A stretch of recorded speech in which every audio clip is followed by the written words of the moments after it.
Assalamualaikum warahmatullahi wabarakatuh. Alhamdulillahi rabbil alamin.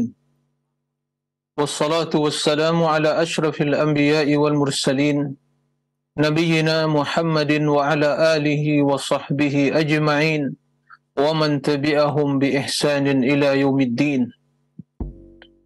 Ya ayyuhalladzina amanu ittaqullaha haqqa tuqatih wa la tamutunna illa wa antum muslimun. Allahumma 'allimna ma yanfa'una wanfa'na bima 'allamtana wa zidna 'ilma. Allahumma faqihna fid din wa 'allimna at-ta'wil. Amma ba'du, ikhwatal iman, kaum muslimin dan muslimat, para pemirsa dan juga para pendengar yang semoga senantiasa dirahmati oleh Allah Azza wa Jal, senantiasa berada dalam lindungan Allah Azza wa Jal, mendapatkan kemudahan, taufik dan hidayah di dalam menjalani liku-liku kehidupan dalam rangka berubudiyah kepada Allah Azza wa Jal. Allahumma amin. Ikhwatal iman, kaum muslimin dan muslimat, para pemirsa dan para pendengar rahimakumullah, kita manjatkan puji dan syukur kepada Allah Azza wa Jal.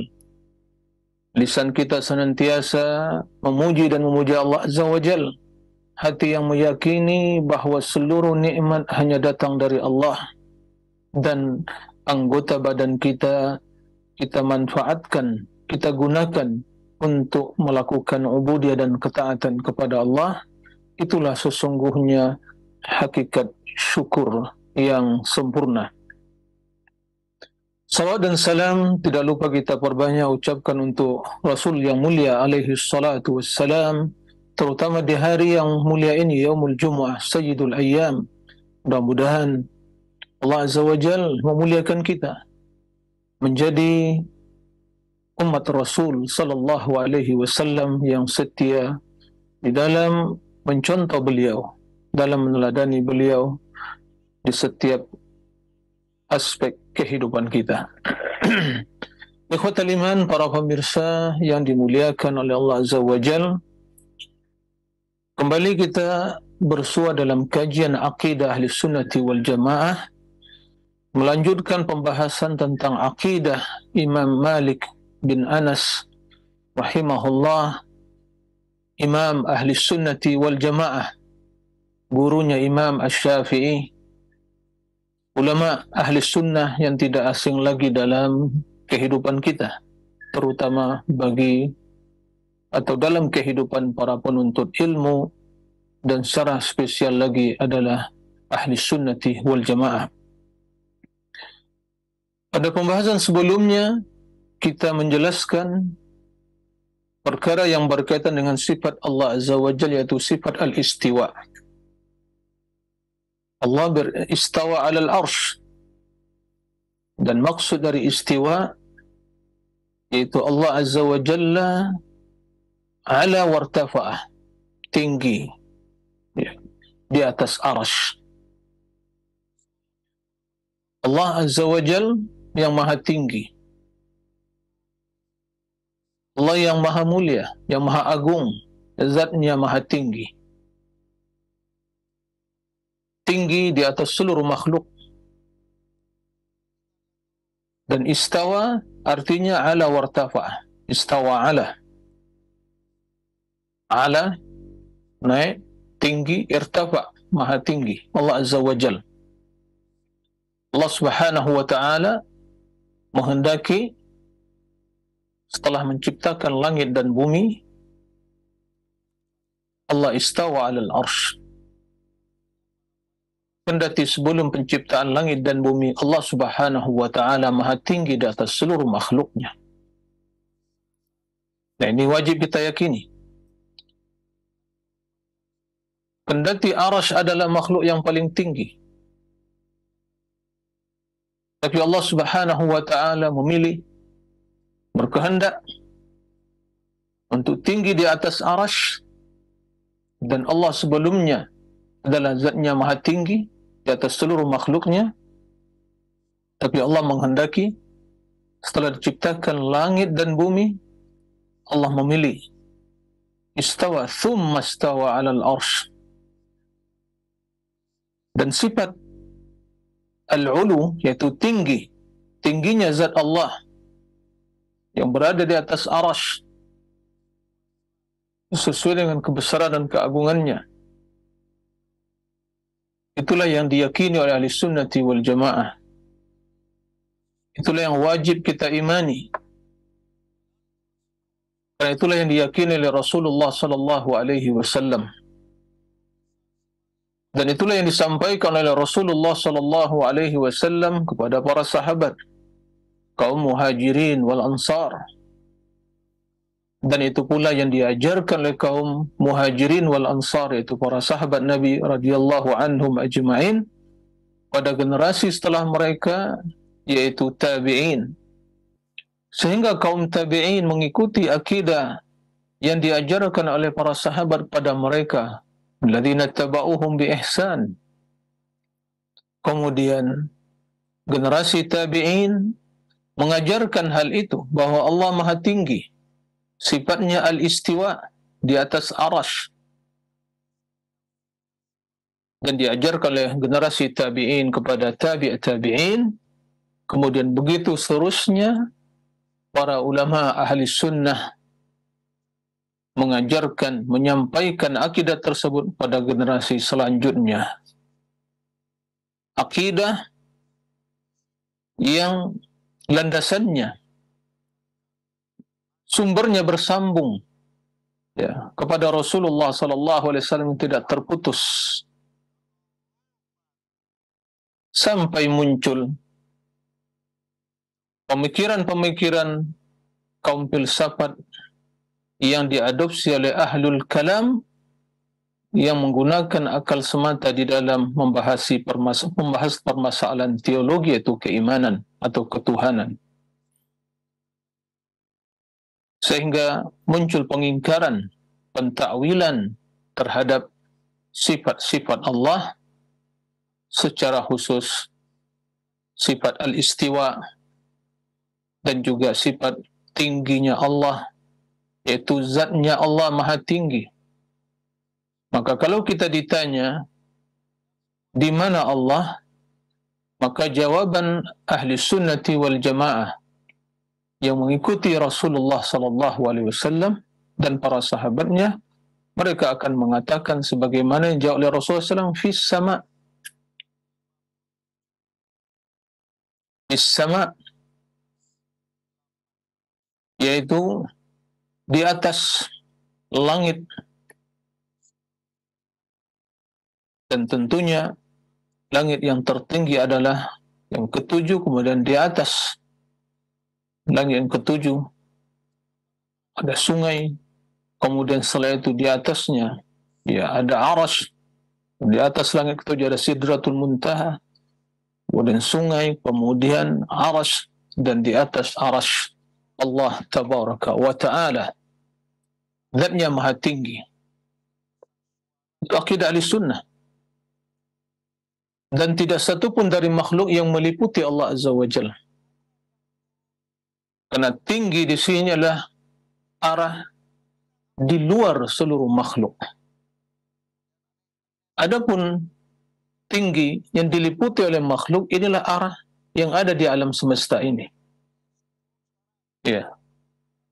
Dan di atas ketinggian tersebut, di luar alam, di atas arasy Allah tabaraka wa ta'ala. Dan ini harus kita yakini. Wajib diyakini Allah beristiwa di atas arasy. Dan kita telah menjelaskan sebelumnya dalil-dalil 7 ayat di dalam Al-Quran dan 7 surat yang di dalam ayat-ayat tersebut mengandung atau terdapat penjelasan tentang keagungan, kebesaran, kemuliaan, keperkasaan Allah Azza wa Jalla, dan diantaranya sifat al-istiwa.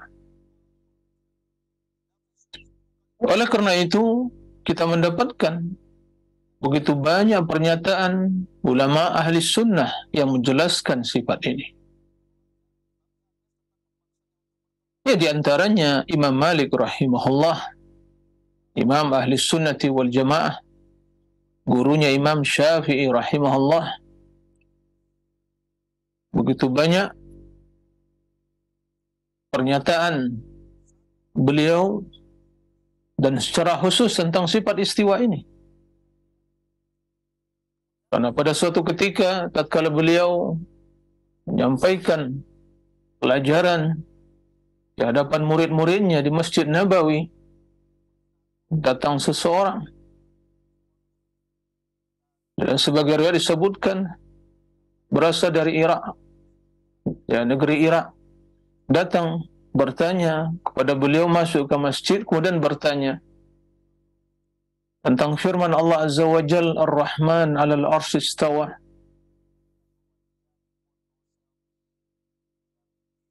Kemudian kata seorang tersebut, ya, kaifa istawa, bagaimana istiwa?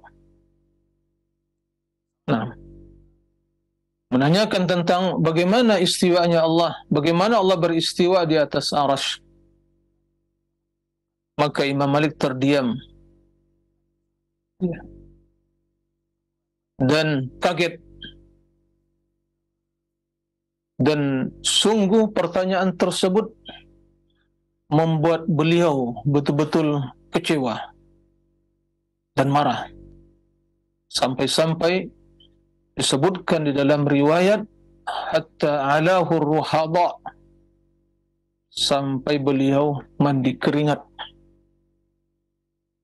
Ya, pertanyaan yang dahsyat yang tidak pernah ditanyakan sebelumnya pada siapapun, berkaitan dengan kaifiyah, tentang hakikat sifat. Maka setelah itu Imam Malik menjawab sebagaimana dalam riwayat-riwayat yang sahih, yang masyhur, ya, dari Imam Malik rahimahullah,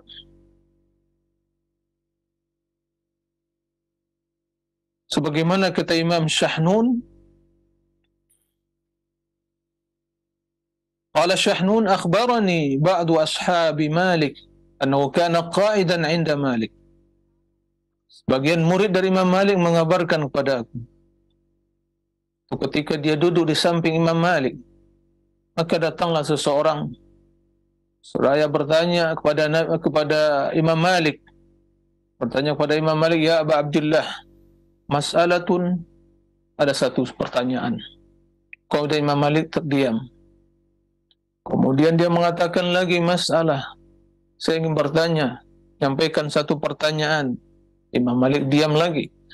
Tsumma ada, diulang lagi pertanyaan tersebut. Kemudian qarafa ilaihi Malik ra'sahu kal mujib. Ya. Kemudian Imam Malik mengangkat kepalanya seolah-olah beliau ingin menjawab pertanyaan yang akan disampaikan. Kemudian yang bertanya, ya, mengutarakan satu pertanyaan, ya Aba Abdullah, wahai Abu Abdullah, masalah, pertanyaan, Ar-Rahman al-Istawa, Allah memiliki nama Ar-Rahman, ya, istawa di atas arasy, istiwa di atas arasy. Kaifa kana istiwa, bagaimana istiwa Allah itu? Jadi menanyakan kaifiyah yang mengandung makna, yaitu hakikat.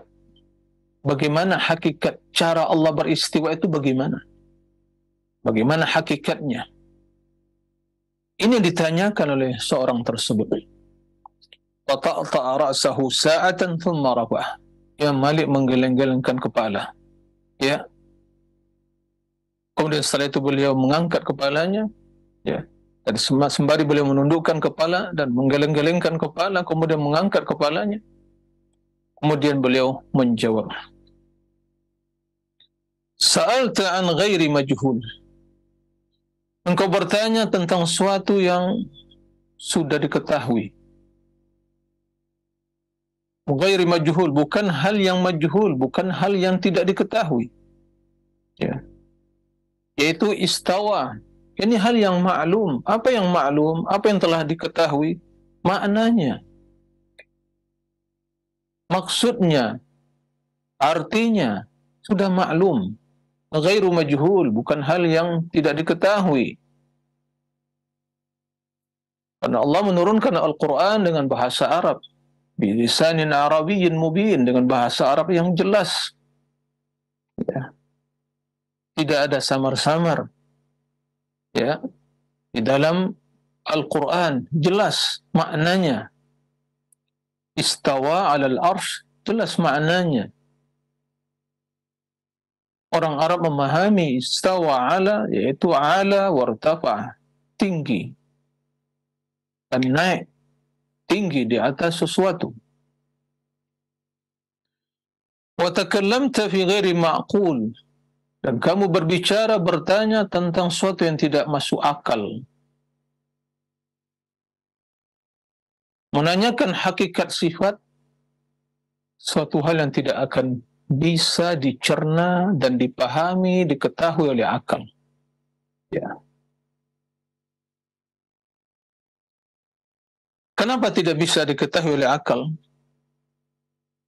Karena tidak seorang pun dari makhluk yang bisa meliputi diri Allah, zat Allah, dari segala sisi. Dia tidak akan bisa mengetahui. Karena Allah Azza wa Jalla menjelaskan dalam Al-Quran, وَلَا يُحِيطُونَ بِهِ عِلْمًا. Tidak mungkin manusia ya, bisa meliputi Allah dengan keilmuannya, ya, mengetahui tentang hakikatnya. Begitu juga Allah Subhanahu wa Ta'ala menjelaskan dalam Al-Quran, la tudrikul absar wa huwa yudrikul absar. Tidak akan mungkin mata atau pandangan mata manusia itu tudrikul Allah, liputi Allah Azza wa Jal, melihat Allah Azza wa Jal dan meliputi. Tapi Allah Subhanahu wa Ta'ala yang menguasai, yang melihat, ya, dan mengetahui seluruh pandangan mata. Nah, maka bertanya tentang hakikat sifat tentu hal yang tidak bisa dicerna oleh akal. Kenapa demikian para pemirsa rahimakumullah? Nah, sebagaimana kita maklumi, sifat Allah Subhanahu wa Ta'ala tersebut ada pada diri Allah, yaitu zat Allah. Allah memiliki zat dan Allah memiliki sifat. Dan sebagaimana kita maklumi bahwa sifat tersebut itu ada pada zat, tidak terpisah dari zat. Dan ini yang kita maklumi. Ini yang kita pahami dengan akal kita. Sebagai contoh, segala sesuatu yang ada, yang Allah ciptakan ini punya sifat. Dan sifat itu ada pada zat sesuatu tersebut. Tidak terpisah, ya. Tidak terpisah dari zat itu sehingga, ya, berada di zat yang lain. Berarti itu bukan sifatnya. Maka masing-masing dari zat, dari benda yang ada, makhluk yang ada, ya, pasti memiliki sifat. Dan sifat itu ada pada benda tersebut, ada pada zatnya. Nah, itu kita pahami dengan akal yang sehat, akal yang masih, ya, benar cara berpikirnya. Nah, jika yang demikian itu suatu hal yang dipahami oleh akal dalam ciptaan Allah yang sebelumnya tidak ada kemudian diciptakan oleh Allah, tentu Allah lebih utama, memiliki sifat, dan sifat tersebut ada pada zat Allah Azza wa Jalla, pada diri Allah Azza wa Jalla. Nah, maka sifat tersebut tentu tidak akan terpisah, ya, dari diri Allah Azza wa Jalla. Nah, jika kita tidak mengetahui hakikat dari zat Allah, diri Allah, wala yuhituna bihi ilma, maka secara otomatis tentu tidak akan mungkin kita bisa mengetahui hakikat sifat Allah, bagaimana Allah ya memiliki sifat tersebut. Seperti istiwa, Allah istawa di atas arasy, dan Allah kabarkan hal itu dalam 7 ayat dalam Al-Quran. Tapi Allah subhanahu wa ta'ala tidak pernah mengabarkan kepada nabinya bagaimana hakikat sifat istiwa itu. Dan perlu kita ketahui, Allah subhanahu wa ta'ala istawa ala arsyihi, sementara Allah tidak butuh kepada arasy. Dan arasy membutuhkan Allah, sehingga arasy tersebut bisa tegak, ya, dan dipikul oleh para malaikat yang Allah berikan kekuatan kepada mereka untuk memikul arasy. Wa yahmilu arsya rabbika fawqahum yawma idzin thamaniyah. Ya. Dan pada hari tersebut, yaitu hari kiamat, arasy tersebut dipikul oleh para malaikat, 8 malaikat, ya. Dipikul oleh 8 malaikat. Para pemirsa dan para pendengar rahimakumullah, ini akidah Ahlussunnah yang wajib kita imani. Maka bertanya kaifa, ini redaksi pertanyaan tidak boleh diutarakan di dalam sifat. Sebagaimana juga limadza, kenapa? Ada 2 pertanyaan para pemirsa kaum muslimin yang dirahmati Allah Azza wa Jalla yang tidak boleh kita utarakan dalam perkara akidah. Yang pertama berkaitan dengan sifat Allah. Tidak boleh kita bertanya bagaimana sifat.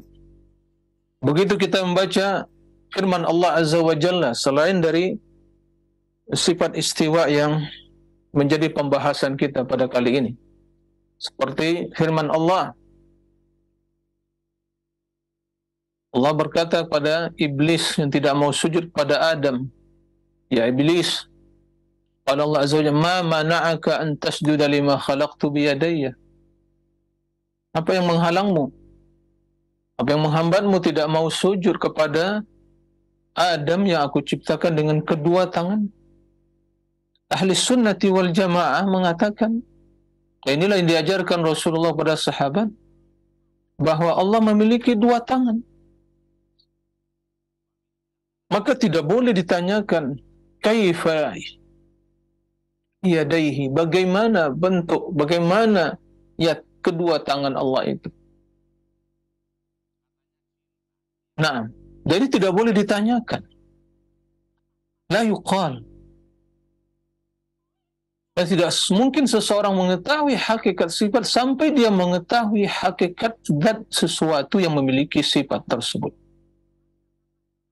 Nah, maka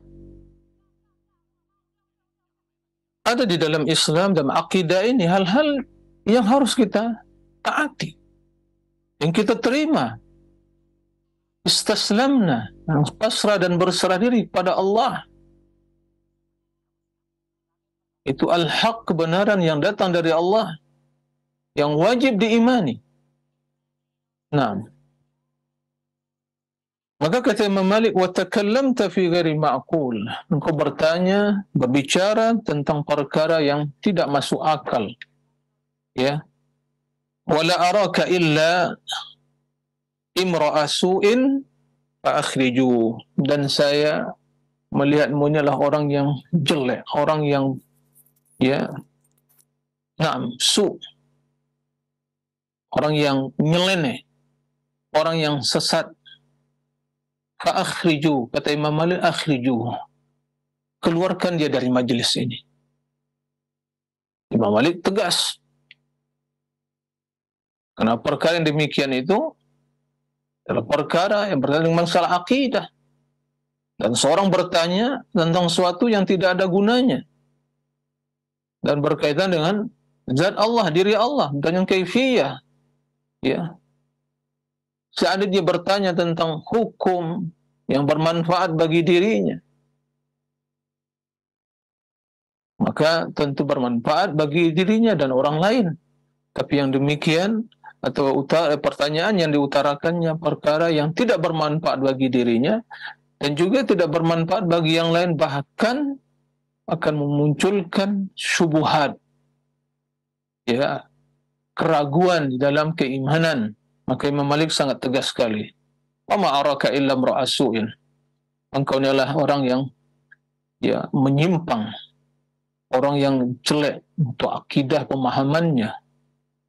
Nah, dan sebagai riwayat sebutkan, ya, wa ma araka illa mubtadi'an, anta ahlul bid'ah, akhrijuh. Keluarkan dia dari majlis. Nah, baik. وقال جعفر بن ميمون سئل مالك بن أنس عن قوله الرحمن استوى.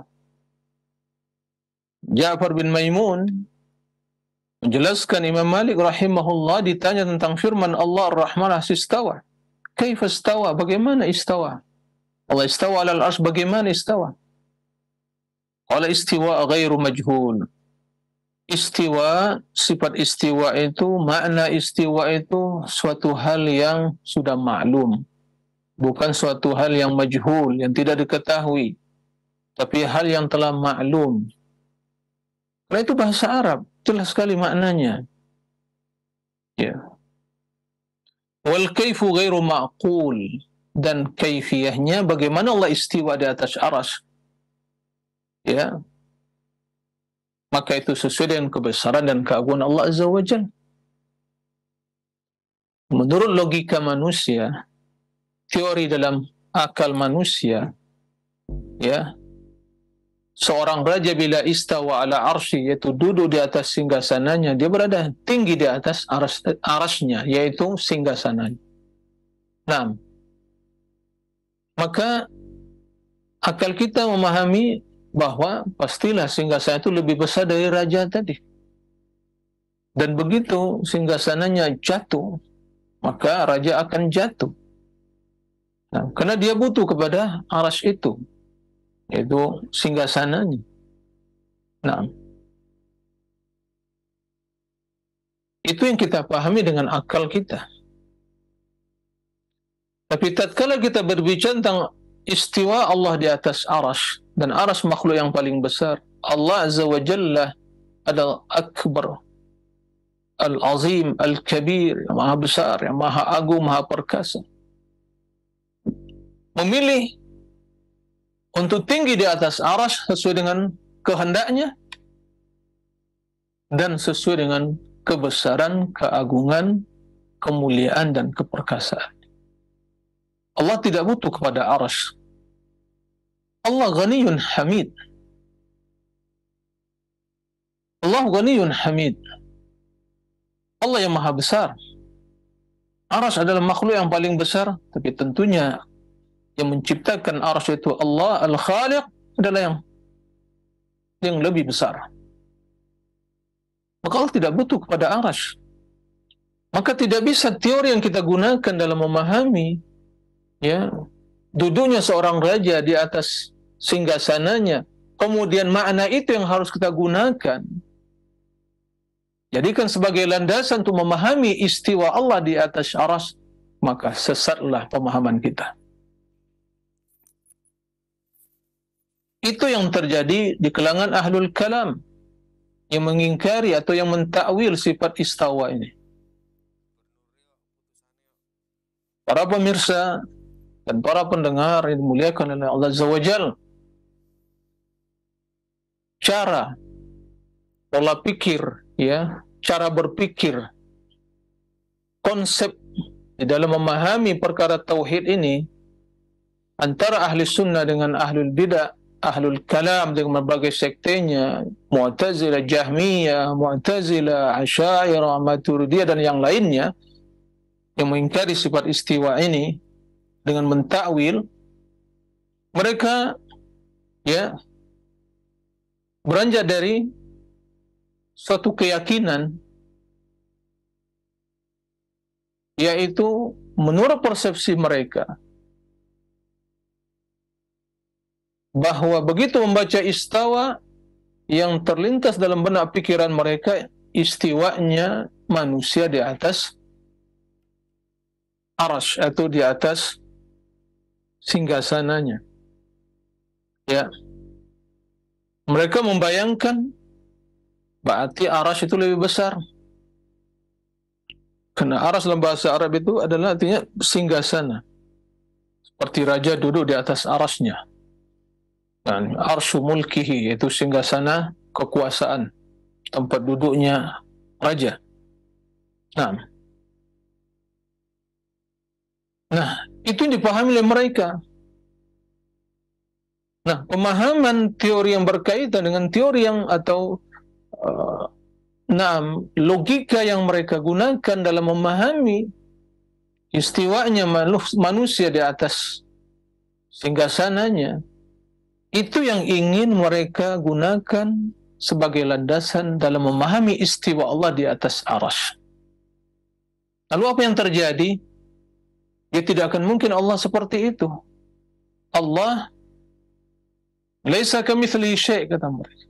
Tidak ada sesuatu yang menyerupai diri Allah Azza wa Jalla. Benar. Lalu menurut mereka, pemahaman mereka, jika tidak ada yang menyerupai sesuatu, tidak ada sesuatu menyerupai Allah, dan tidak satu pun sifat Allah yang menyerupai sifat makhluk, kemudian menurut mereka, apabila kita tetapkan istiwa sebagaimana zahirnya secara teksnya yang terdapat dalam Al-Quran, secara hakiki, bukan majazi, kata mereka konsekuensinya berarti kita menyerupakan Allah dengan makhluk. Karena menurut mereka, ya istawa alal arsy itu yang dipahami ya begitu, duduk di atas singgasana, berarti yang duduk membutuhkan kepada singgasana tersebut. Lalu apa yang terjadi? Ya, Allah harus kita agungkan, wajib disucikan dari menyerupai makhluk. Laisa kamitslihi syai'. Berarti bagaimana caranya?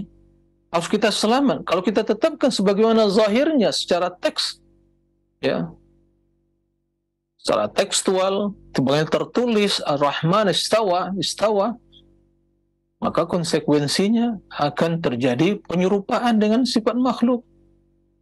Lalu akal mereka yang telah terkontaminasi dengan pemikiran-pemikiran ahlul filsafat tersebut, ahli filsafat, ya, merubah maknanya. Oh enggak, kata mereka istawa alal arsy itu bukan maknanya tinggi, enggak. Artinya berkuasa, kata mereka, istaula. Nah, tatkala mereka merubah dari istawa kepada istaula, inilah yang namanya ta'wil. Inilah yang namanya tahrib. Ya, merubah makna. Hakikatnya pastilah yaitu pengingkaran terhadap sifat istiwa yang sesungguhnya. Maka mereka dinamakan mu'attilah karena mereka adalah yang mengingkari sifat. Itu yang terjadi. Kalangan Mu'tazilah dari awal telah mengingkari. Ya. Kalau dia mentakwil, kalangan Asy'ariyah Maturidi mentakwil istawa, kata mereka istaula, berkuasa. Ya Allah menguasai arasy menurut mereka. Ya subhanallah, bukankah arasy telah diciptakan jauh sebelum penciptaan langit dan bumi? Bahkan makhluk yang pertama Allah ciptakan. Menurut penafsiran ahlul kalam yang mentakwil, yang merubah makna istawa menjadi istaula, berkuasa, yang menjadi pertanyaan, ya, apakah Allah sebelum menciptakan langit dan bumi tidak menguasai arasy? Berarti arasy membangkang kepada Allah, menentang Allah, kemudian baru bisa ditundukkan oleh Allah, dikuasai oleh Allah Azza wa Jalla setelah menciptakan langit dan bumi.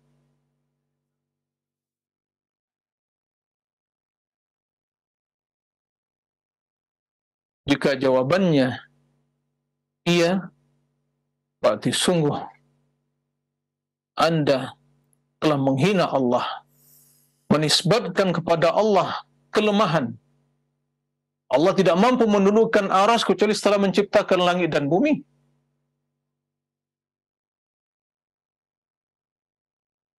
Jika jawabannya tidak, ya, berarti Allah setelah menciptakan arsy dan semua makhluk ciptakan pasti di bawah kekuasaannya, dikuasai oleh Allah Azza wa Jalla.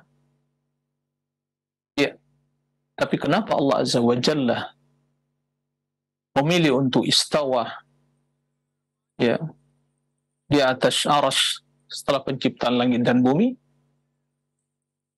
Tentunya itu adalah masyiatullah, kehendak Allah Azza wa Jalla. Tidak bisa kita intervensi dan juga, ya, ikut serta dalam memahami hikmah tersebut. Karena Allah yaf'alu ma yasha', fa'alun lima yurid, melakukan apa saja yang dikehendakinya.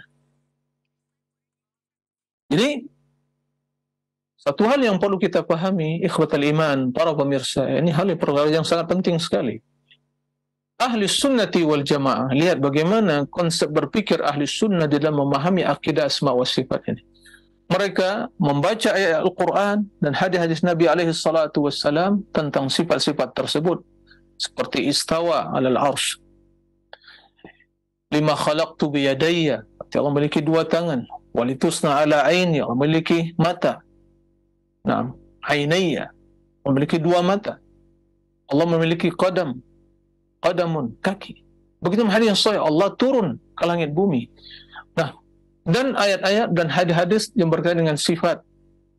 Ahli sunnati wal jamaah yang mengikuti akidah Rasulullah SAW, mereka baca ayat tersebut, mereka baca hadis-hadis tersebut, mereka imani kebenarannya dan memahami sebagaimana zahirnya, menetapkan kandungannya sebagaimana hakikatnya. Kemudian mereka katakan laisa kamitslihi syai', tidak ada sesuatu pun yang menyerupai Allah. Tidak ada satu pun dari sifat Allah yang disebutkan tadi menyerupai sifat makhluk, dan tidak ada pula satu pun dari sifat makhluk yang menyerupai sifat Allah. Maka selamatlah mereka. Ditetapkan istawa, ya, nam istawa, maka di antara sifat Allah istiwa alal arsh. Iyad lima khalaqtu biyadayya, berarti Allah memiliki dua tangan, maka di antara sifat Allah yang berkaitan dengan zat Allah adalah dua tangan, bukan berarti nikmat atau kekuasaan. Mereka membaca sabda Nabi, yanzilu rabbuna ila samai, Allah turun ke langit bumi sepertiga malam terakhir. Mereka tetapkan sebagaimana zahirnya, Allah itu turun sesuai dengan kebesaran keagungannya. Laisa kamitslihi syai', tidak ada satu pun yang menyerupai sifat turun Allah atau sifat manusia menyerupai sifat Allah. Begitu seterusnya. Itu ahli sunnah, seperti itu pemahamannya, akidah mereka. Nah, ahlul kalam dengan berbagai sekte pemikiran mereka, baik itu Mu'tazilah, Asy'ariyah, Maturidiyah, dan yang lainnya yang tergolong kepada sekte Mu'attilah yang mengingkari sifat, ya, pengikut Jahmiyah, mereka, ya, pola pikirnya atau teorinya dibalik. Dia ambil dulu ayat laisa kamitslihi syai', dipegang dulu ini, tidak ada sesuatu yang menyerupai Allah. Taib. Berarti kita harus mensucikan Allah dari menyerupai makhluk. Lalu begitu membaca ayat sifat, yang dipahami oleh mereka, ayat sifat tadi adalah menyerupai makhluk. Tangan, berarti sama dengan tangan manusia. Mata sama dengan tangan manusia. Dengan mata manusia. Istawa sama, karena itu yang kita pahami menurut mereka. Lalu bagaimana mereka ingin selamat dari pemahaman yang demikian itu agar tidak terjerumus ke dalam menyerupakan Allah dengan makhluk? Apa yang mereka lakukan? Ya, kalau kita tetapkan secara zahirnya, berarti akan terjadi penyerupaan dengan makhluk. Berarti untuk selamat dari yang demikian itu, dalam rangka mensucikan Allah, tanzihullah, berarti nggak bisa ditetapkan secara zahirnya. Lalu apa yang dilakukan? Yaitu ditakwil, diselewengkan maknanya, ingin lari dari konsekuensi negatif yang mereka pahami, yaitu persepsi negatif mereka pahami tadi. Karena kalau ditetapkan secara zahirnya, pasti akan mengandung penyerupaan dengan makhluk. Sementara Allah tidak menyerupai makhluk, berarti harus diselewengkan maknanya. Apa yang terjadi? Ditakwil. Itulah takwil sifat dalam ahlul kalam. Maka mengambil sifat Allah istawa alal arsy. Oh enggak, istawa bukan tinggi di atas arsy, enggak. Berarti istaula, berkuasa, kata mereka. Dua tangan Allah, oh enggak, bukan tangan hakiki. Kalau dua tangan hakiki berarti Allah sama dengan makhluk. Manusia memiliki dua tangan juga. Apa yang dilakukan mereka? Ditakwil, enggak, dua tangan itu bukan tangan hakikat yang tangan yang kita maklumi. Tidak, menurut mereka adalah itu nikmat, kata mereka. Ditakwil. Kemudian atau tangan itu kekuasaan menurut mereka. Begitu lagi diambil ayat, mereka membaca firman sabda Nabi SAW, yanzilu rabbuna ila samai dunia, turun Rabb kita ke langit bumi sepertiga malam terakhir. Menurut mereka kalau ditetapkan turun, ya, berarti sama dengan turunnya makhluk. Kalau turun makhluk, berarti tempat yang tinggi kosong. Berarti masuk tempat yang rendah, berarti diliputi oleh makhluk, langit, dunia. Begitu logika yang mereka yang telah rusak tadi. Nah, karena telah menganalogikan dengan teori yang mereka gunakan dalam pembahasan tentang sifat makhluk. Lalu apa yang terjadi? Oh, ditakwil, enggak, yang turun itu bukan Allah. Perintahnya katanya. Atau rahmatnya atau malaikat.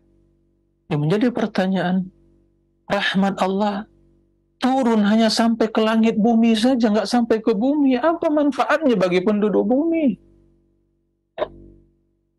Kemudian turunnya hanya sepertiga malam saja, selebihnya nggak turun. Begitu juga perintah Allah hanya sampai di langit bumi saja, nggak sampai ya ke permukaan bumi. Begitu juga, apakah atau malaikat hanya turun sampai ke langit bumi? Baik, kalau mereka turun untuk mengatur, mereka diperintahkan untuk mengatur urusan manusia yang hidup di permukaan bumi, bukan di langit. Langit tempatnya para malaikat. Kemudian di dalam redaksi hadisnya, apakah ya malaikat akan mengatakan, man yad'uni, siapa yang berdoa kepadaku? Jika malaikat mengatakan hal itu, berarti telah ya mengajak umat manusia untuk beribadah pada malaikat, mengibadatinya. Jelas perbuatan syirik. Tak akan mungkin malaikat melakukan hal itu, mengatakan hal itu, siapa yang berdoa kepada aku, niscaya akan aku kabulkan. Siapa yang memohon keampunan, niscaya aku ampuni. Malaikat, maka malaikat yang paling mulia Jibril tidak bisa mengampuni seorang pun, tidak bisa memperkenankan doa, tidak bisa memberikan hajat seseorang.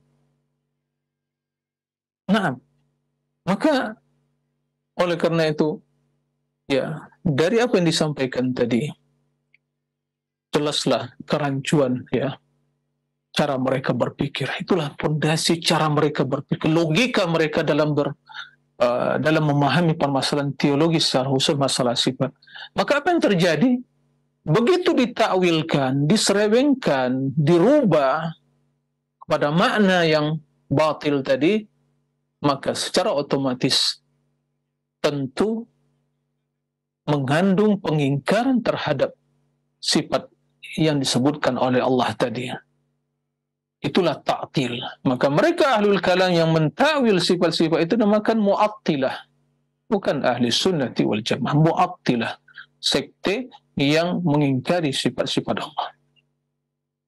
Nah, Imam Malik rahimahullah begitu mendengar pertanyaan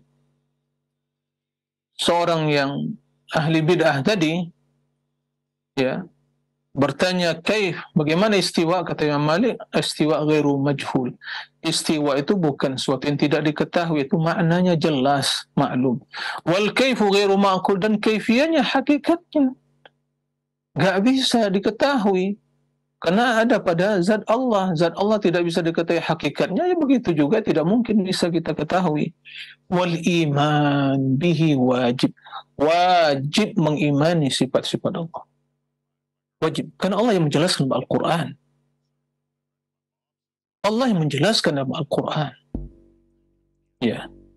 Allah yang menjelaskan di dalam Al-Quran, istawa alal arsh. Thumma istawa alal arsh. Ar-Rahman. Thumma istawa alal arsh. Nah, Allah menyebutkan. Maka kita wajib mengimani.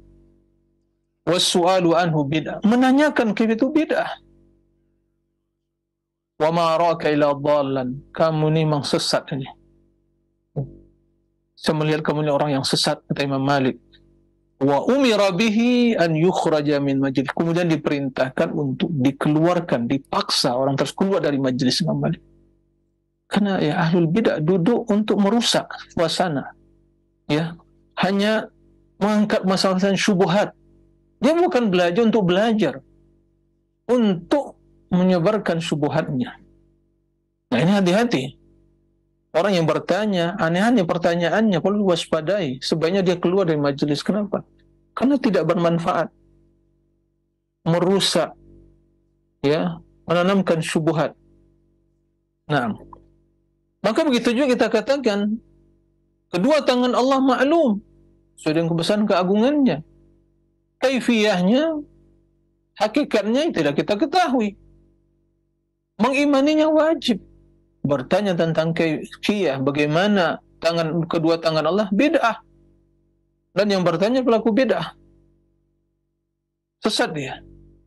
Begitu juga turun. Bagaimana turunnya Allah? Dikatakan ya turun. Makna yang telah dimaklumi dalam bahasa Arab. Tapi hakikat turun Allah ghairu ma'qul, tidak bisa diketahui. Wal imanu bihi wajib, mengimani wajib. Ya. Wal imanu bihi wajib was su'alu an bid'ah, menanyakan adalah bid'ah. Begitu juga Allah memiliki dua mata. Ya, maklum. Dua mata. Mata dalam bahasa Arab maklum, ainani. Dan hakikatnya ghairu ma'qul, tidak diketahui. Wal imanu bihi wajib, mengimani kedua sifat mata tersebut adalah wajib. Dan bertanya tentang kaifiyatlah bid'ah. Jadi apa yang disampaikan oleh Imam Malik ini adalah sebuah kaidah, dijadikan digunakan, bahkan dijadikan oleh ulama ahli sunnah sebagai kaidah di dalam memahami semua sifat. Jika ada yang bertanya tentang hakikat sifat, ya dijawab dengan pernyataan Imam Malik rahimahullah. Tayyib. Waqala Mahdi bin Ja'far, حدثنا جعفر بن عبد الله وكان من أهل الحديث ثقة عن رجل قد سماه لي قال جاء رجل إلى مالك بن أنس وقال يا أبا عبد الله الرحمن على العرش استوى كيف استوى قال فما رأينا مالكا وجد في شيء كوجده من مقالته وعلاه الرحضاء وأطرق وجعلنا ننتظر ما يأمر به ما يأمر به فيه قال ثم نعم سري عن مالك نعم وقال كيف الكيف غير معقول والاستواء منه غير مجهول والإيمان به واجب والسؤال عنه بدعة وإني لأخاف أن تكون ضالا ثم أمره به أن فأخرج. Naam. Jadi